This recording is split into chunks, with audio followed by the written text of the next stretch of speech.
Oke, saya pernah menggunakan term tentang guardrail. Apa sih itu AI di guardrail?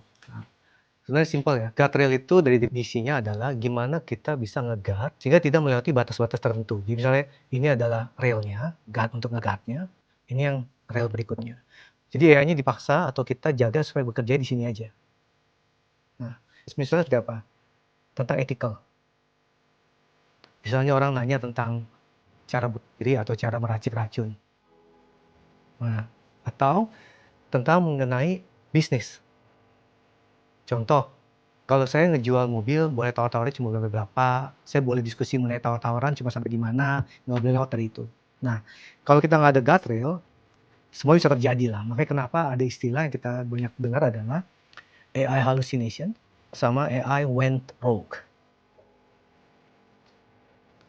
Kalau hallucination adalah ketika AI nggak punya jawabannya, bahkan menciptakan jawaban sendiri yang membuat lebih parah, membuat lebih rancu. Nah, case-nya itu contohnya ada salah satu pengacara yang males sampai menggunakan AI, saya nggak maksud nama AI-nya, menciptakan case baru yang nggak pernah ada sebelumnya. Jadi membuat case palsu, yang pengacara ini tanpa ngecek lagi dibawa ke court untuk digunakan sebagai basis dia diskusi.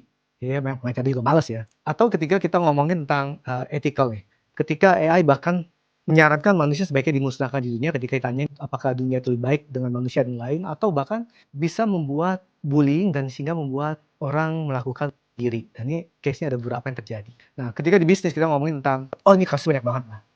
Salah satu airline di Amerika, North America, menjanjikan tentang refund proses dan lain dan ternyata tidak ada. Sehingga customer sudah beli, bilang AI-nya sudah dijanjikan, ternyata kamu tidak bisa memberikan sehingga dia going to the court for that. Atau ketika AI-nya dimanipulasi oleh pembeli sehingga menjual mobil seharga $1. Atau ketika juga ada satu AI menjanjikan service-service yang tidak ada sebelumnya termasuk insurance, sehingga company-nya akhirnya secara itu kena legal binding karena dia udah menjanjikannya. Karenanya itu kenapa penting banget yang kita ngomong tentang AI guardrail.